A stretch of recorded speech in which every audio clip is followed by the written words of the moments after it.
My name is Lindsay Rivers, 30 years old. I stand alone in the bridal suite at Willamette Valley Vineyard, staring at my reflection in the full-length mirror while the air smells like roses that have gone slightly metallic from nerves. The dress is exacting. Silk that lies the way a prayer is supposed to, every seam in crystal, right where a stranger's careful hands decided they should be. The makeup artist did her alchemy. My eyes look wider, my cheekbones cleaner, my lips the kind of rose that seems to come from inside the mouth rather than painted on top of it. The bouquet waits on the vanity, white roses shivering whenever the air conditioner kicks on, as if they, too, understand what absence weighs. I check my phone for the 14th time in 20 minutes. Nothing from Mom, nothing from Dad, not even a pity, running late from Logan. I type, delete, type again. I can cover the flights, the hotel, anything, please. I backspace until the text is a blank field. I promise myself I wouldn't beg. A soft knock. Martha, the wedding planner, slips her head in, the smile she gives brides when timelines are collapsing. It's time, Arya. Are you ready? Her eyes flick toward the left side of the window, toward the ceremony space that spills out like a green breath between vineyard rows. 90 guests in white chairs. String quartet whispering something classical enough to be invisible. And at the front, 3 empty seats staring like witnesses who refuse to swear in. They're not coming, are they? My voice tries to land somewhere brave and only half makes it. There's still time, Martha says, and we both respect the lie for its professionalism. Her clipboard trembles once before she catches it. Reputation matters in this valley. So does the story families tell about themselves. I smooth the silk, the motion automatic and soldierly, and let Martha pin back a curl that has its own ideas about gravity. The door opens onto the garden. 90 heads turn with a hush that hums in my bones. I feel their sympathetic gazes as little fingertips, soft pity that leaves marks anyway. I keep my eyes on Ethan. Always Ethan, steady at the altar, the one person in this orchard of ceremony who never makes me audition for belonging. His eyes anchor to mine like a promise. I'm here, he whispers when I arrive, warm fingers closing around my hands. No one else hears it. That's the point. I nod once and hold the shape of that nod like a shield. The officiant's voice lifts and settles. Vows begin to stack, each word a board laid over something broken. But beneath the script, I feel a smaller, meaner ceremony running parallel. The way you can be abandoned in public while wearing a dress engineered to be unforgettable. A camera shutter clicks. Someone coughs. Beyond the chairs, vineyard leaves chime against their trellises, asking nothing of me. In the middle of the officiant's gentle phrasing, memory slices clean. I am 8 again, standing in our living room, watching Mom and Dad choreograph a spotlight around Logan's debate trophy. They stage it on the mantle, step back to admire, take photos from multiple angles. My art certificate waits on the kitchen counter under a coupon flyer. That's nice, honey, Mom says, without looking up from the sauce she's stirring. Later, Dad ruffles my hair on his way to the garage. Logan needs more support. He's going places. You understand, don't you, Lindsay? You learn to nod like it's a language. Back at the altar, the officiant invites our vows. My voice feels like it's been living in a drawer, but it comes when called. I choose a future based on seeing each other clearly, I tell Ethan, knowing he hears the subtext, not the way my family sees, which has always been through the scrim of their own story. Ethan's smile doesn't perform. It arrives. When we are pronounced, there is a small, glorious sound from his mother, a breath that becomes a laugh, a hand over her mouth. She hugs me as though she has been training for this one task.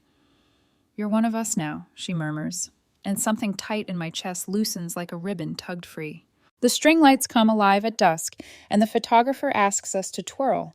Ethan's cousins create a circle, clapping offbeat and joyous. For whole minutes, I forget the 3 empty chairs. I forget the phone in my clutch that refuses to light up.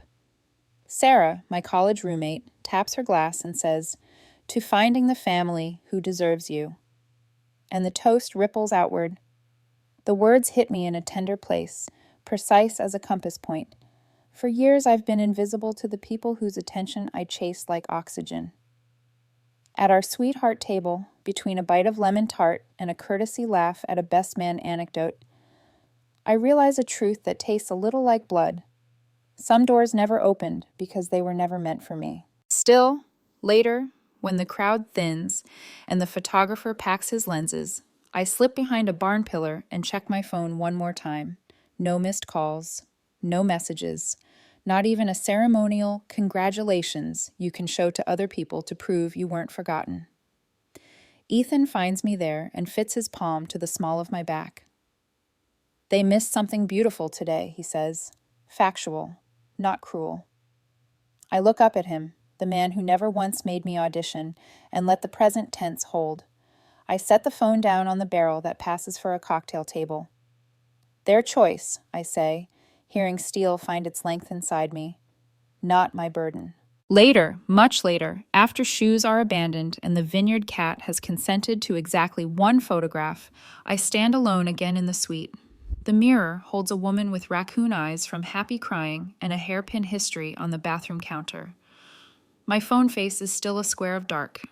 I open a notes app and write, without sending it anywhere. I will build something no one can take. It's not a threat or a vow, so much as a map. 2 years hurl themselves forward in a single blink.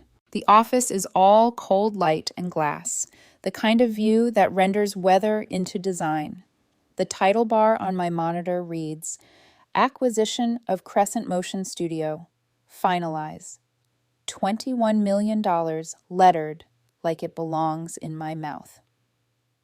Outside my door, my team gathers with champagne that has been living in our fridge for a year, waiting for this exact hour. They burst in, and the sound is a relief valve. Jen raises a plastic flute and says, To Aria, who built something while certain people weren't looking. And the room becomes pebbled with laughter that lands on me like grace. We clink, cheap plastic against cheap plastic, because we remember what it's like to make do. As bubbles hiss, instinct sends my thumb into a scroll I know is bad for me. Family socials. Logan's twins in matching uniforms at Westridge Academy, mom and dad flanking them, beaming. Logan's firm event with a silent and auction paddle in his hand like evidence of virtue. Vacation rental ocean behind them, the kind where the horizon looks like a special effect. Caption, family tradition continues. Third generation. The math assembles itself even if I don't invite it. Tuition numbers, mortgage neighborhoods where nothing sells under 2. The absence of any evidence of me except one generic happy birthday Lindsay last year. No photo attached. Hey, Jen touches my elbow. We lost you for a minute. Just checking messages, I lie with the fluency of an eldest daughter who learned early how to edit herself. I lock the screen and raise my glass again. The celebration resumes, and I smile in the right places, answer the right questions, write thank you texts to investors who bet on me when Crescent Motion was just a good pair of shoes and a better idea. When the office finally empties into the bright corridor, I stand at my window and study the city the way you study a face you plan to draw.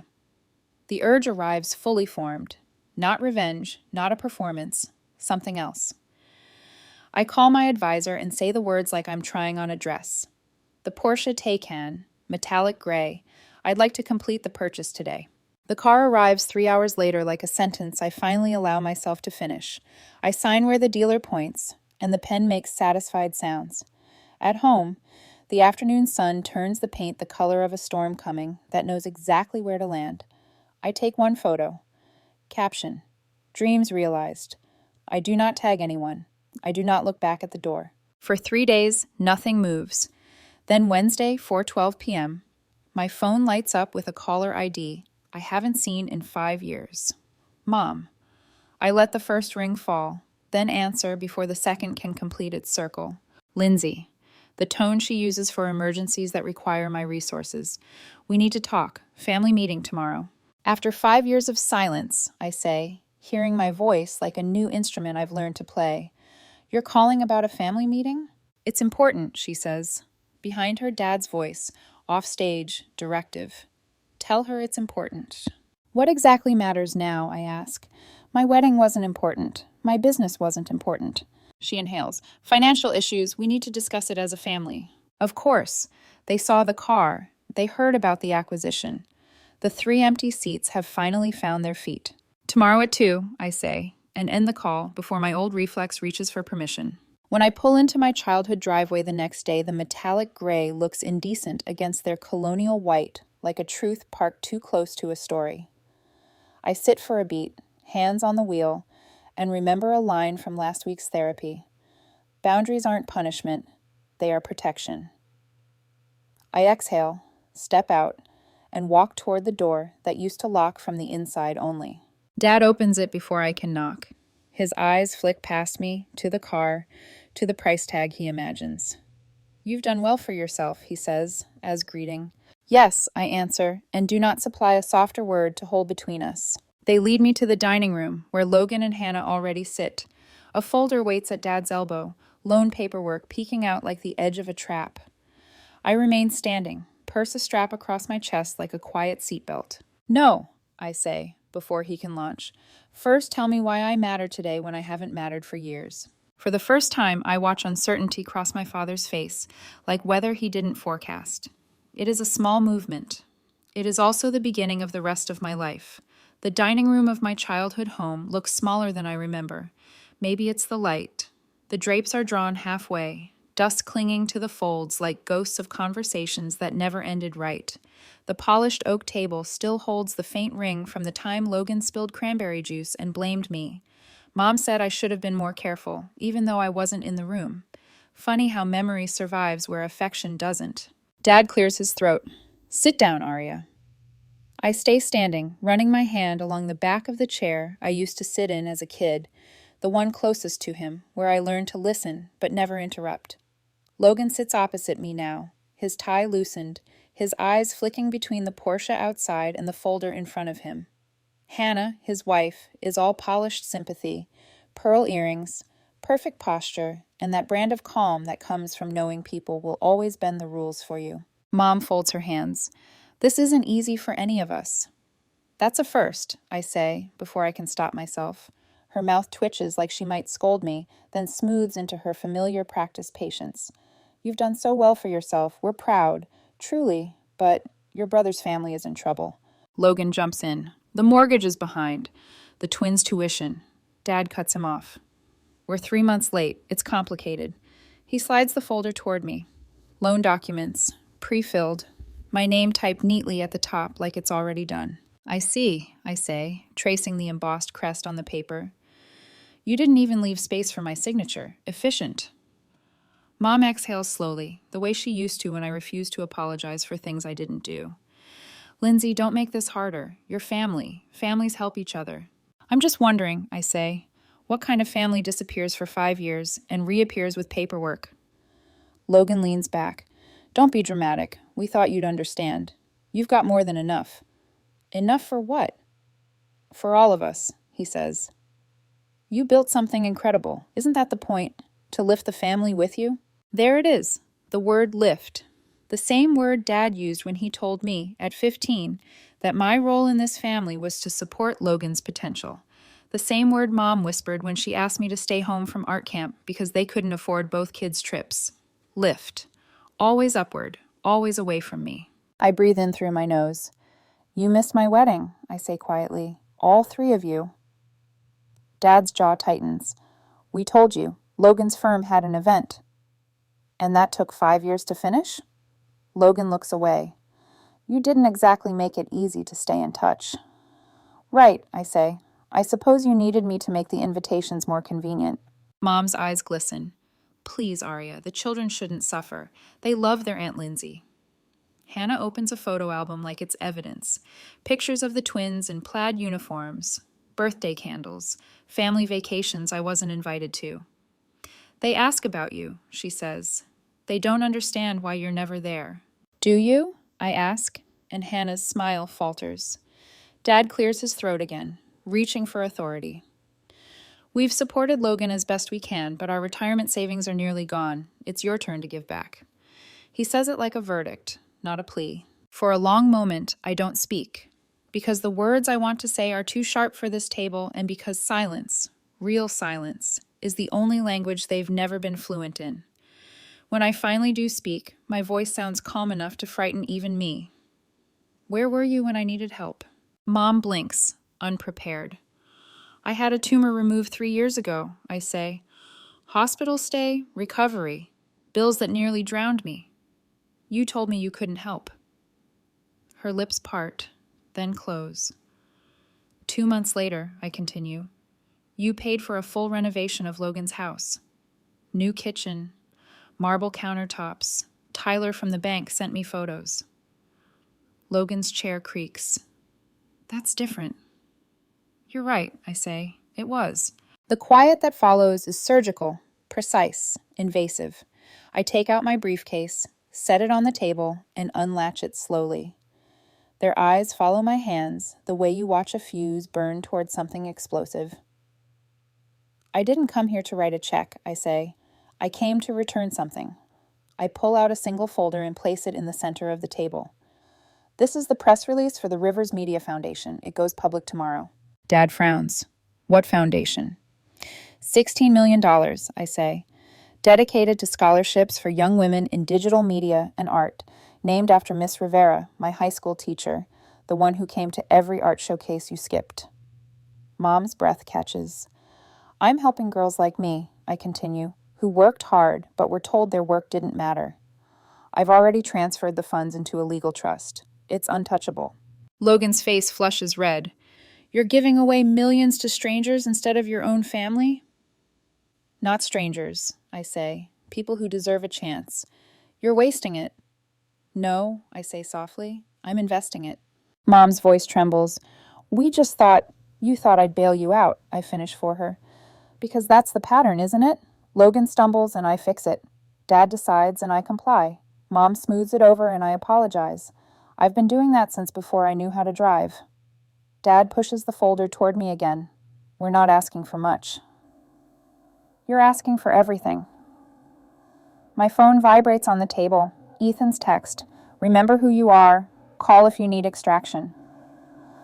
I almost smile. You see, I didn't come here for approval or forgiveness. I came to stop the cycle. Logan laughs without humor. You really think this little foundation makes you better than us? No, I say. It makes me free from you. I reach for my phone and press a button. A recording timer glows on the screen. I've documented everything from today. Every threat, every guilt trip, every word, just in case anyone tries to make a legal claim against the foundation. Dad's face drains of color. You'd record your own family? I had to, I say. You've never listened any other way. I gather my things. Logan's chair scrapes backward. You can't just leave, his voice cracks. We need that money. I pause at the doorway, my hand on the knob. No, Logan, what you needed was to show up. At my graduation, at my company launch, at my wedding. The door opens. Cool air spills in. But that opportunity has passed. Outside, the sunlight hits my eyes so hard I have to close them for a moment. The Porsche gleams in the driveway like a mirror for everything they'll never see. When I drive away, my hands tremble for half a mile before settling on the wheel. The phone rings once, Ethan's name glowing on the dash. It's done, I tell him when I answer. How bad was it?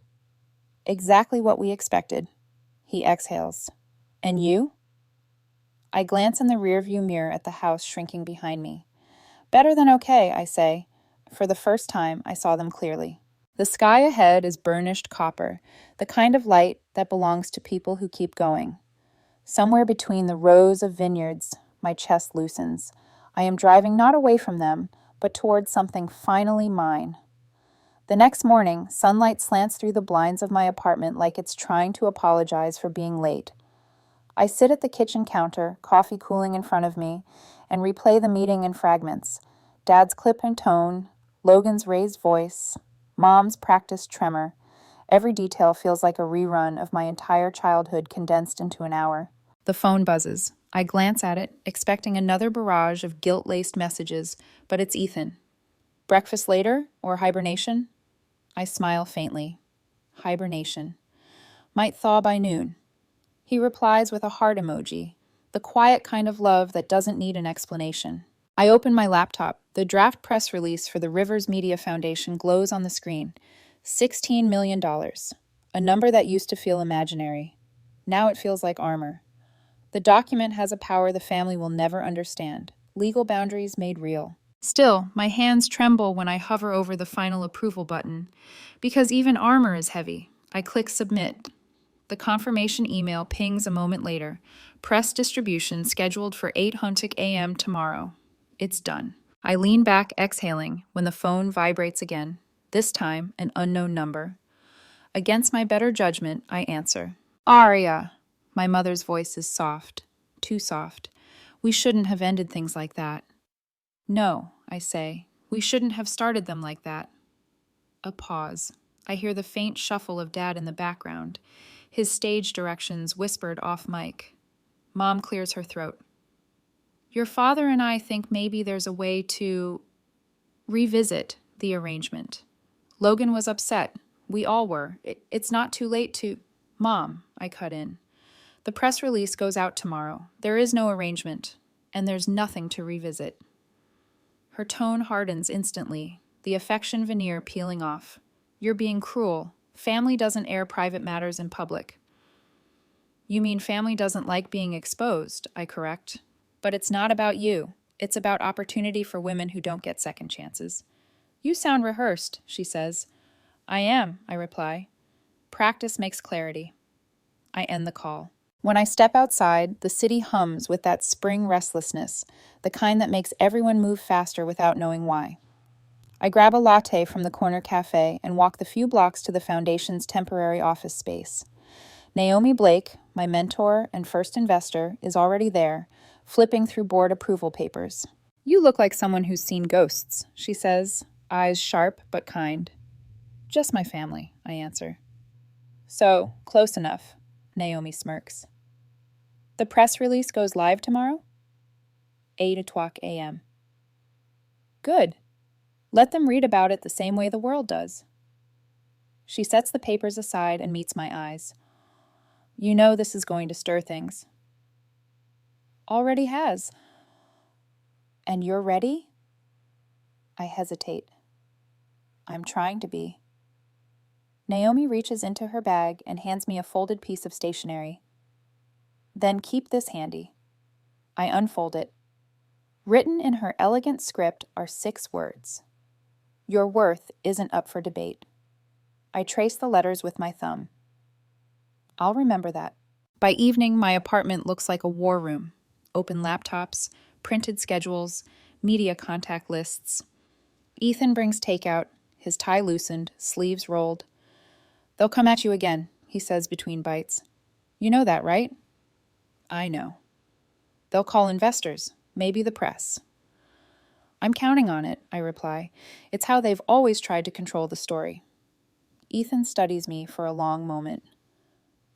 What story are you telling? The truth, I say. That I don't owe anyone my silence. The next morning, I wake to the sound of my phone exploding, notifications stacking faster than I can clear them. The foundation announcement has hit the newswires. Headlines bloom. Tech founder donates $16 million to empower young women in media. Photos from past interviews, me at panels, keynote events, recycled with new captions. By 9:00 a.m., my inbox is flooded with congratulations, partnership requests, scholarship inquiries. By 9:30, the first call from home. I let it ring. By 10:00, another, voicemail this time. Dad's voice, brittle with anger. What do you think you're doing, dragging our name into this circus? By noon, Logan's turn. You made us look like villains. Hope you're proud. And beneath all the noise, the one message that lands heavier than the rest. Mom again, whispering, You've humiliated your own family, Lindsay. For what? For what? I scroll past her message and open a different notification, an email from a girl named Maya Harrison. Miss Rivers, it begins. I read about your foundation. I'm 17. I want to study film, but my parents think it's a waste. Thank you for making space for girls like me. There's a short film link attached. Out of curiosity, I click. The video opens with a close-up of a teenage girl's hands holding a secondhand camera. Her voiceover says, Sometimes you have to film yourself to remember you exist. The line hits me harder than I expect. By the end, I'm wiping tears I didn't realize had started. When Ethan gets home that night, I show him the email. "She's exactly the kind of person you built this for," he says. "Yeah," I whisper. "Exactly." Then my phone lights up again. This time, not a call, but a social media alert. Trending, Rivers family. I click, heart pounding. The first post is a photo from a local reporter, Logan and my parents outside their house talking to the press. The caption, "Family of local entrepreneur speaks out on being blindsided by public humiliation." I scroll. Quotes appear like landmines. Mom: "We always supported Lindsay. We just wanted to be included." Dad: "Family disagreements shouldn't be turned into publicity stunts." Logan: "She's changed. Money does that to people." I laugh, sharp, humorless. Ethan looks up from the couch. "What now?" "They're turning themselves into victims." "Of course they are," he sighs. "Want me to call the PR team?" "No," I say. "Let them talk. The truth has a longer lifespan." At 11 o'clock p.m., my phone pings again. This time, a message from Naomi. "Saw the coverage. You handled it perfectly. Don't engage publicly. Let your work speak. Proud of you." I type back, "Thank you. Press meeting tomorrow." Sleep doesn't come easy. Every time I close my eyes, I see the dining table, the empty seats at my wedding, the flash of Logan's anger. But beneath all that, something else, relief. A strange, trembling freedom that comes from having nothing left to lose. Morning arrives gray and thin. I dress in black slacks and a crisp white blouse, the unofficial uniform of composure. My assistant, Janine, meets me in the lobby with 2 coffees. "Reporters waiting," she says. "And your parents are apparently here again." "Security?" "Already handled. Calmly and professionally, like last time." I smile. "Good." Upstairs, cameras flash as I step to the podium. The Portland Business Journal banner hangs behind me. A reporter raises her hand. "Miss Rivers, can you comment on your family's statements?" I take a breath, feel the words settle where fear used to live. "I can," I say. But I won't.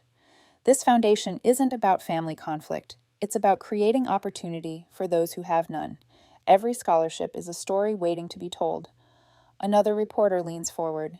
"So you deny their claims?" "I don't deny anything," I say evenly. "I just choose what's worth answering." When it's over, Naomi squeezes my shoulder on her way out. "That was surgical," she murmurs. "You gave them nothing, and everything." Later that evening, I watch the edited interview on the local news. The headline reads, "Self-made success creates legacy of support." The footage cuts between me at the podium and archival clips of Crescent Motion's early days, our first office, our scrappy beginnings. Then a voiceover. When asked about family, Rivers simply said, "My success was built without support." The anchor smiles faintly at the camera. Perhaps that's what makes her foundation's mission so powerful. The segment ends. I close my laptop and sit in the dark, listening to the hum of the city through my window. For years, I begged to be seen. Now the whole world is looking, and it doesn't sting anymore. The first message hits before sunrise. A single text from Dad. "You've made a mockery of this family." By 7 a.m., there are 12 more, some angry, some pleading, all variations of the same theme. How could you? Why now? Can't we talk? As if the past 5 years hadn't been one long silence from their side. I silence my phone and let the quiet hold. The foundation office opens at 9. By then, I've already read 3 online articles about the Rivers family rift, each using the same photo of me at the press conference, framed in the soft light of triumph they don't understand. Comments flood beneath. "Good for her."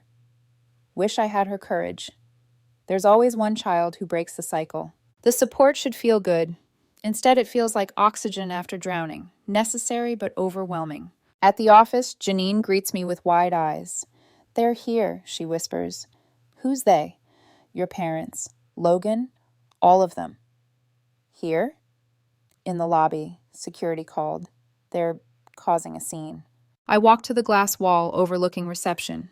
Down below, chaos moves in slow motion. Mom's voice, sharp and trembling, ricochets through the atrium. My daughter is abandoning her family, she cries, waving a manicured hand. This is our legacy, too. Logan stands beside her, arms folded, jaw tight, the color of his anger matching the roses by the security desk. Dad is quieter, but his stillness radiates authority, the kind that used to make me shrink as a child. Employees stop pretending to work. Eyes peek over monitors. Phones discreetly record. The scene looks like theater, and I'm suddenly aware I'm the reluctant playwright. Have security escort them out, I say evenly. Janine hesitates. Do you want me to? Professionally, calmly. No one touches anyone. I stay by the window as two guards approach them, their politeness practiced to the edge of indifference. Mom protests, her voice breaking in half. Logan points upward, at me, shouting something I can't hear through the glass. Dad doesn't move, but when his gaze finds me, it's the same look he gave me the day I told him I was switching from finance to media arts, disappointment dressed as dignity. The elevator doors close around them. Silence returns to the building like a held breath released. When I turn back to my team, they're watching me with a mix of curiosity and concern. I force a smile. It's being handled. Let's get back to work. Inside my office, I shut the door and let the composure crack just enough to breathe. Then I open my laptop and draft a single email. To Richard and Elaine Rivers, Logan Rivers. Subject: Workplace conduct. I have documented today's incident and your repeated attempts to contact me at my place of business. Any further attempts will be considered harassment and directed to my attorney. All communication regarding family matters should go through legal counsel. Lindsay. I read it once, twice, then hit send. Later that afternoon, Naomi calls. Saw the footage. How are you holding up? Depends which part you saw. The part where you didn't flinch. Then fine, I say. Mostly. Naomi's voice softens. Boundaries aren't cruelty, Arya. They're clarity. Don't let guilt rewrite that. I rest my forehead against the cool glass of the window. They're unraveling publicly. It feels crueler than I meant it to. Let them unravel. You didn't pull the thread. You just stopped tying it for them. That night, I walk through downtown alone, the city lit like an apology. Every billboard seems to echo words I've said in some form. Vision, creation, independence. It should feel victorious. Instead, it feels like standing at the edge of a storm you predicted but still hoped would miss you. When I get home, Ethan's waiting on the couch, laptop open to a flood of notifications. Logan's talking to reporters again, he says. He gave an interview to the Chronicle. I roll my eyes. Let me guess. We just want reconciliation? Pretty much, except the reporter asked why none of them were at your wedding. He stammered through it, said something about scheduling conflicts. I laugh, short and bitter. Scheduling conflicts? That's new branding for neglect. Ethan shuts the laptop. Hey, he says gently, you're allowed to feel this, even the part that still hurts. I don't know what I feel, I admit. Relief, mostly, and something else I can't name. Freedom? Maybe, but freedom has weight too. The next morning, I meet Patricia, my therapist, in her sunlit office that smells faintly of jasmine tea. She listens as I recount everything. The lobby scene, the emails, the press. When I finish, she tilts her head. How did it feel sending that email? Necessary, I say. Not satisfying, just necessary. That's what boundaries feel like, she says. Not triumph, not revenge, just oxygen. I sit with that for a while, watching light move across the floor. They're showing who they've always been, aren't they? Yes, Patricia says softly. The difference is, now you're watching from outside the pattern. Her words linger long after the session. The following week, the Portland Chronicle publishes their follow-up. The journalist, smarter than Logan expected, writes a balanced piece that accidentally becomes an exposé. It outlines years of absence, missed milestones, and the sudden interest after my financial success. The comments section turns into a referendum on parental entitlement. My mother's attempt at a social media rebuttal, families have disagreements, we're all human, only makes things worse. Old acquaintances post beneath her statement. But you didn't go to her wedding, right? Former classmates messaged me privately.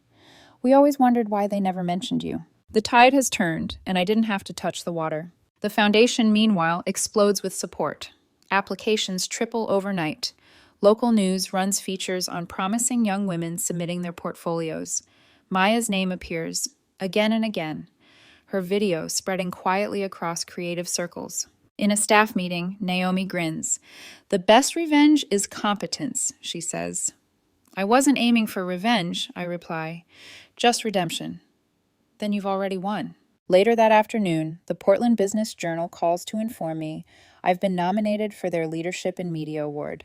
The timing feels poetic and absurd. That evening, I walk home through the drizzle, coat damp at the collar, hair escaping its pins. In every reflection, shop windows, car doors, I barely recognize the woman staring back.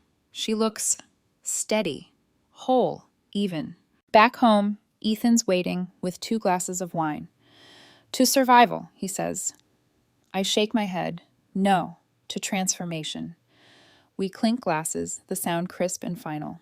Hours later, my phone vibrates one last time before bed. It's a text from an unknown number. "You've ruined us, Lindsay." I stare at the screen until the message blurs, then delete it without replying. For the first time in years, I sleep through the night, and when morning comes, I wake to light that doesn't feel like an apology anymore. By the 3rd week, the calls have changed tone. The first wave was pure fury, fire, and accusation. The second, pleading, laced with nostalgia.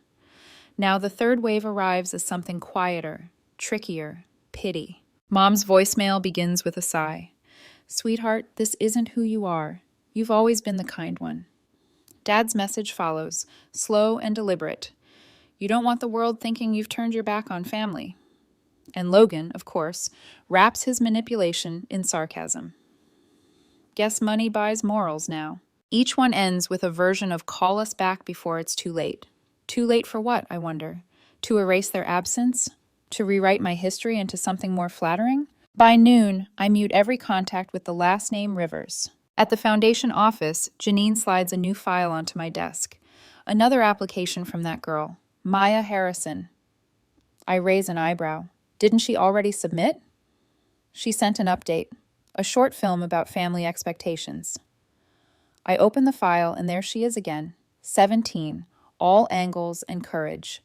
The footage is raw but honest. Her voiceover, "Sometimes the people who raise you are just the first audience that doesn't clap." The line hits me so hard I forget to breathe. Naomi steps into my office mid-watch, coffee in hand. "She's exceptional," she says after a glance at the screen. "Reminds me of you when we met." "I didn't cry that much," I protest weakly. Naomi smiles. "Not on the outside." That night, I show Ethan the video. He watches silently, hand resting on mine. When it ends, he says, "She's the reason you did this. The proof." I nod. And maybe the reminder. But reminders aren't always gentle.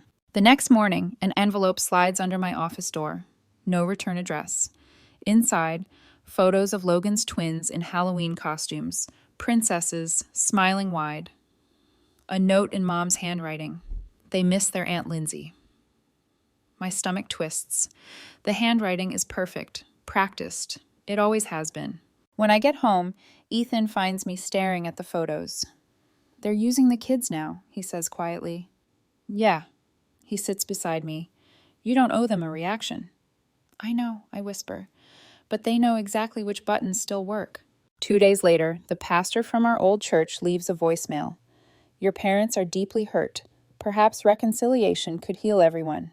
I delete it halfway through. Then come the messages from old classmates, distant cousins, family friends, who suddenly remember I exist. "Your parents seem devastated. They just miss you. The holidays are for forgiveness." The word forgiveness has been weaponized so many times it's lost meaning. In therapy, Patricia listens to my list of new intrusions, her pen motionless. "They're reframing the story," I tell her, turning me into the villain, the ungrateful daughter, the cold success story. "How does that make you feel?" "Angry, but also validated." She raises an eyebrow. "They wouldn't fight this hard if they weren't afraid of losing control," I explain.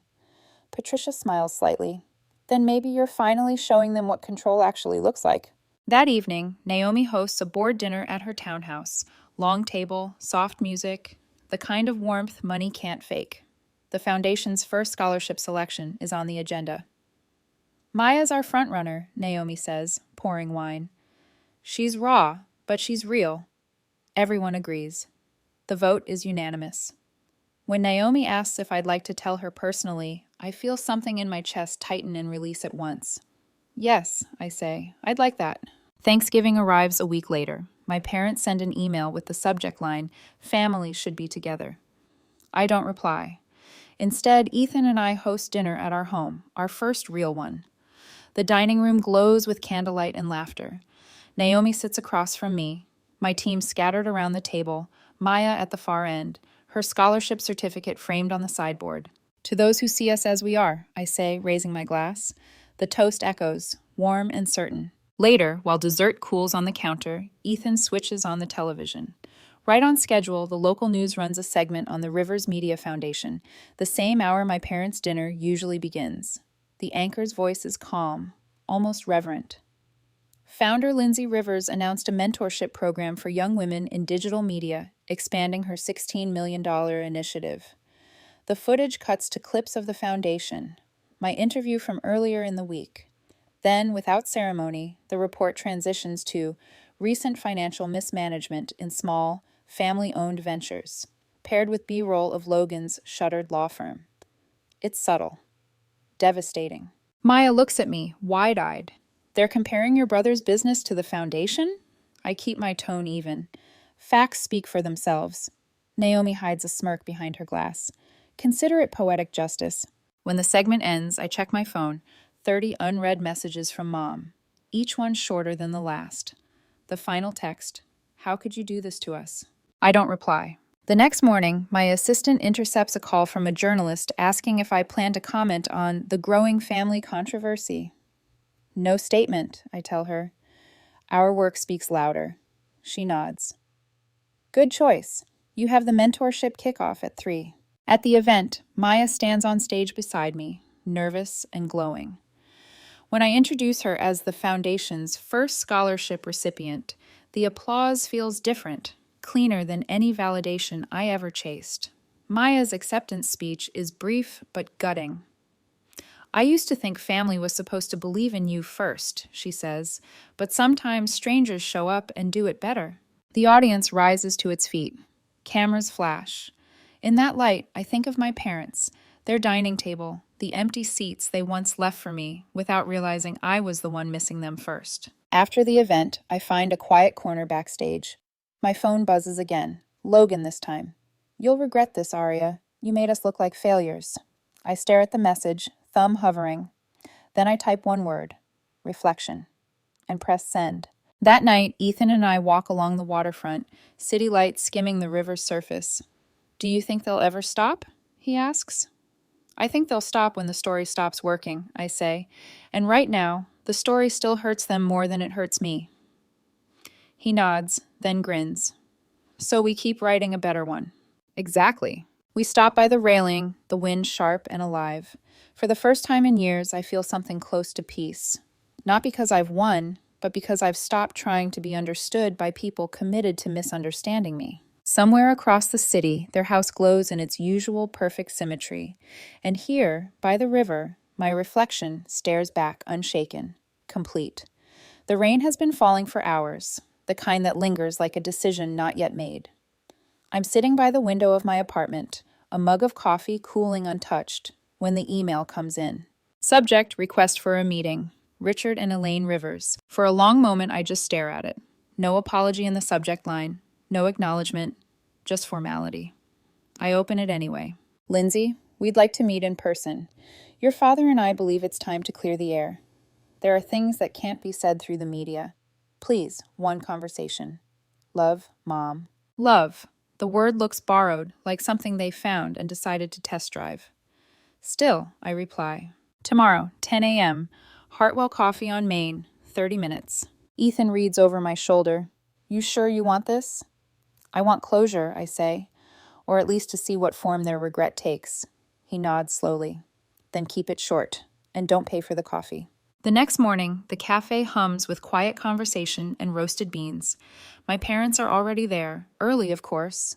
They were always early for things that mattered to them. Mom stands when she sees me, face lined deeper than I remember, eyes red-rimmed. Dad doesn't move. He just watches, his composure brittle. I sit across from them, placing my phone on the table, screen down, record function already running. Habit, not paranoia. Mom's fingers tremble around her cup. "You look thinner," she says softly. "I look fine," I answer. A beat of silence. The rain drums against the window. Dad clears his throat. "We should have been there." "At the wedding?" I ask, though I already know what he means. "Everywhere," he admits, the word catching. "All those years, we were focused on keeping things together. Maybe we lost sight of what mattered." Mom nods, tears pooling. "We thought we had more time." I sip my coffee. "You did. You just spent it elsewhere." They flinch at that. I don't mean it cruelly, but truth has a way of sounding cruel when it's late. Dad exhales, steadying himself. "We want to fix this. We don't like how everything's become so public, how the press twists things." I look at him evenly. "You mean how the truth sounds worse than the story you told?" He presses his lips together, refusing to rise to the bait. "Tell us what you want. Money, acknowledgement, whatever it takes." I laugh quietly. "It's not a transaction, Dad. That's the problem. You think everything has a price." Mom wipes her cheeks. "We just want our daughter back." "Then you should have kept her," I say gently, "when she was 10, when she was 18, when she was 25 and asking for help with medical bills." She covers her mouth with her hand, shoulders shaking. For a fleeting second, I see not manipulation, but regret, raw and real. It almost breaks me. Almost. "I'm not closing the door forever," I tell them, "but I need accountability, not convenience." Dad frowns. "Accountability?" "Therapy," I say. "Both of you. If you start and keep it consistent, I'll consider limited contact." "That's unnecessary," he snaps, the old authority flaring. "It's non-negotiable," I counter. "Boundaries don't require your approval." They exchange glances, the silent conversation of two people who've always assumed control. For once, they have none. After a long pause, Dad leans back, sighing. "You've changed." "I finally stopped trying not to," I reply. The check arrives. I pay before they can argue. It's not generosity, it's punctuation. When I stand, Mom reaches out and touches my hand. "We'll think about it," she says. "That's all I can ask," I answer, even though we both know it isn't. Outside, the rain has stopped. The sky is pale, fragile. I watch them cross the street toward their car, no longer the sleek luxury models from years past, just a modest sedan. The illusion has crumbled with their finances, but pride is a stubborn thing. They still hold hands like it's armor. I drive away without looking back. By afternoon, I'm back at the foundation office reviewing reports with Maya. She's thriving. Her short film has been accepted into a youth arts festival in Seattle. She's talking fast, hands sketching invisible frames in the air. I want to capture the kind of silence that speaks. You know what I mean? I smile. I do. Silence isn't absence. It's choice. She nods, scribbling notes. "You always say things that sound simple but hurt later." "Good," I say. "Then they'll last." Naomi pokes her head in. "Quick reminder, Women in Media Gala tonight. You're receiving the Leadership Award." "I know," I say, glancing at the clock. "Still feels surreal." Naomi grins. "It's not surreal, it's earned." The ballroom glows gold and champagne. Flashbulbs pop. Voices blend.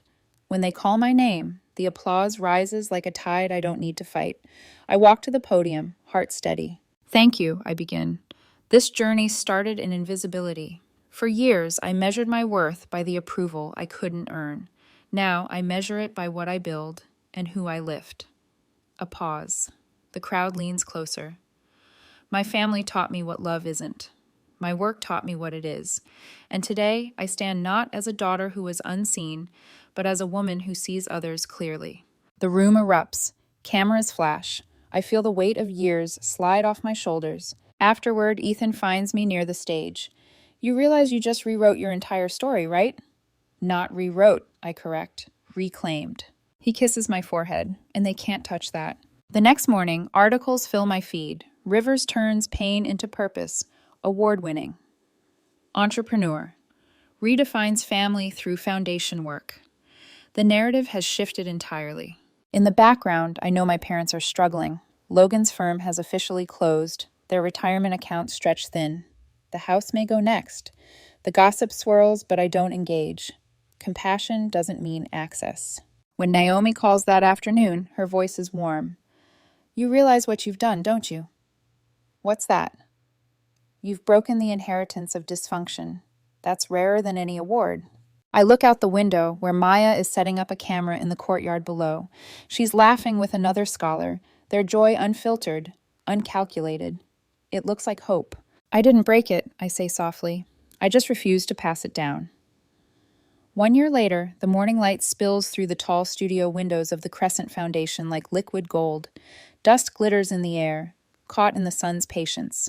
The city hums outside, but inside there's only the low whir of cameras and quiet focus, the kind of silence that feels earned. Maya crouches near the tripod, squinting through the viewfinder. What do you think of this angle? I step closer, the smell of coffee and fresh paint filling the space. Shift it slightly left, I say. Let the light fall across the subject. It'll soften the edges.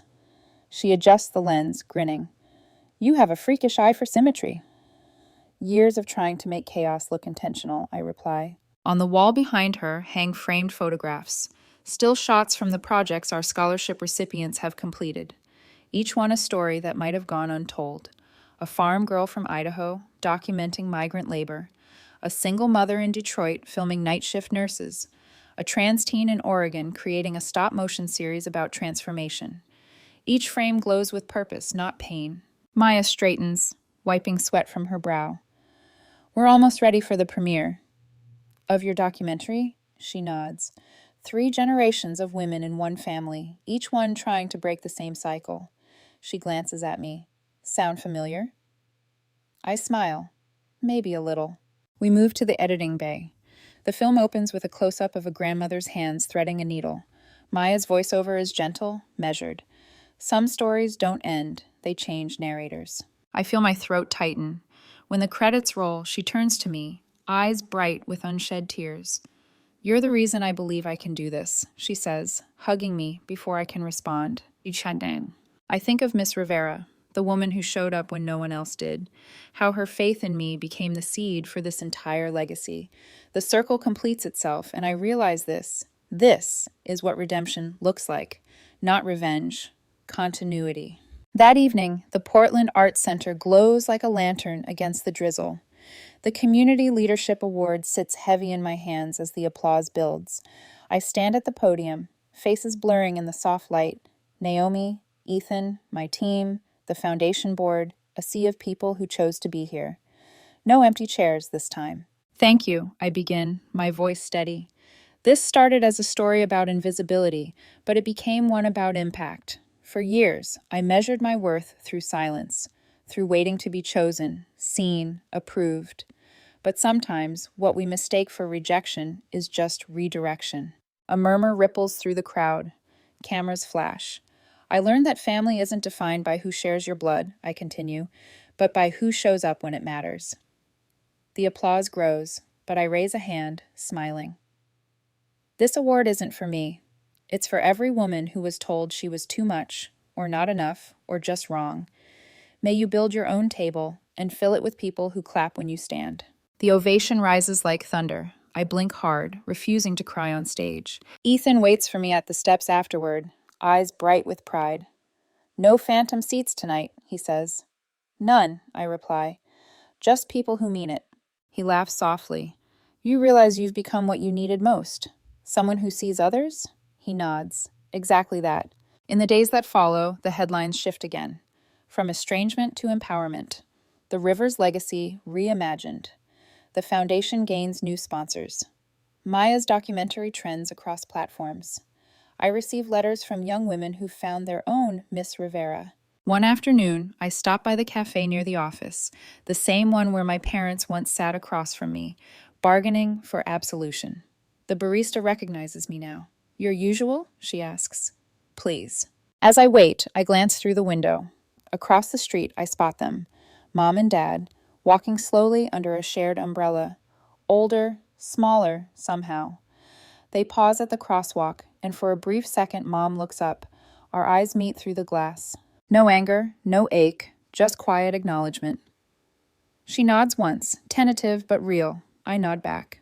When the light changes, they move on, fading into the rain like figures from a past chapter, finally closing. Back at the studio, the air smells of sawdust and paint again. Maya and the team are setting up for their next shoot. You sure you don't want to take a break? She teases. You've been running on caffeine and miracles. I laugh. There's time to rest after the work matters. I walk to the window. Outside, the city reflects in the glass. The skyline, the river, the movement of people who don't know the story that once nearly buried me. I think of the first time I drove away from my parents' house, hands trembling on the wheel. I think of the vow I made that day, to build something no one could take. Now here it is, my office, bright and unapologetic, my team humming with purpose, my life shaped not by who left, but by who stayed. I take a deep breath, pick up a camera from the table, and join Maya at the next setup. She looks up, grinning. Ready? Always, I say. As the lens focuses, I catch our reflection. Mentor and student, two women framing the world through their own light. Family, not by blood, but by choice. The record light blinks red. The story continues.